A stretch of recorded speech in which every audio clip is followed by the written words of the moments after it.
It's time we all faced the fact that expert management is never well served by allowing children to grow up or to grow whole. Its tutelage is only justified intellectually by the academic disciplines of psychology and sociology and anthropology and evolutionary biology, even military science, each contending in its own way that growing up is impossible for most of us. All of these disciplines grew from corporate or government underwriting, regardless of how many famous leftists are associated with these particular movements. They were all paid for by corporations or government. Why? The philosophical momentum of managerialism in the West was, in my opinion, only bulked by the theology of Christianity, which expressly forbids the faithful to duck personal responsibility, and it establishes the road to salvation as a lonely personal road.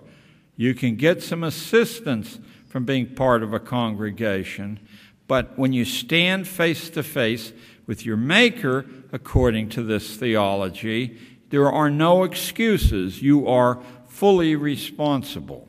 Thus, Western religious thinking itself became a prime target of schooling, as from a pedagogical perspective, it was implacably contrarian, so it had to be systematically destroyed. Somewhat over 100 years ago, higher academic voices in America set up a litany which communicated that however elliptical, we would remain children forever, always in need of supervision and regulation. The identical message that Prussians had heard a century and more before. One recent piece of evidence that our leaders listened to the voices came to me from a press conference held by Vice President Gore's wife just a couple days before the election of 2000. In that press conference, Tipper Gore declared that 55% of the American people are mentally disturbed and in need of therapy. But Mrs. Gore isn't the only one saying that. She's one of a host of commentators that urge daily that we be kept under closer and closer surveillance for our own good, of course. When speaking to this question of general irresponsibility, observe how convenient and useful it is if classrooms are workshops of rudeness, rowdiness, and danger. Far from being something to avoid, it's something to welcome, because how better can you instruct the onrushing generations that they can't trust one another and instruct their parents not to stand in the way of official ministration, because look how dangerous these children are. At the end of the 20th century, approximately 100,000 American school children were being barcoded in an experiment to track their passages and see to it that each boy and girl is always where someone else thinks they belong. Everything in its place, a place for everything.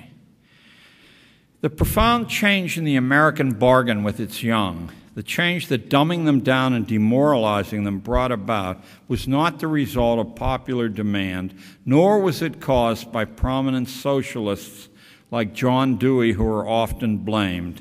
The transformation was an undertaking, plain and simple, of industrial titans like Andrew Carnegie, J.P. Morgan, Vincent Astor, Commodore Vanderbilt, John D. Rockefeller, Henry Ford, and a few others. And if you find your skepticism rising at that statement, I suggest you ask the librarian to secure for you the 2 American congressional investigations of what's behind schooling. One was made in 1915. It's the Walsh Committee report. The other one in 1953 is a senator from Tennessee. Sorry, the name eludes me. But both of these congressional reports, which are quite extensive, came to the same conclusion, that schooling is under the direction of the private corporate foundations of this handful of men I just measured. And long after their death, that oversight continues. Just watch, if you're in the education school, how often you see a reference to one or another of the Carnegie endowments, the Ford endowments, or the Rockefeller endowments. Isn't that wonderfully generous of them?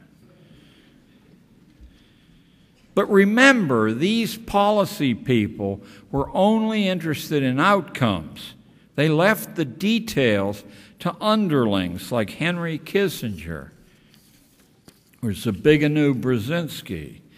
And what is that work? One way to understand it is to see it as a systematic recreation of the class-based, expert-driven managerial society of Anglican Britain, only this time based in supposedly objective scientific principles. You know, all those bell curves that justify locking all those children away for their own good.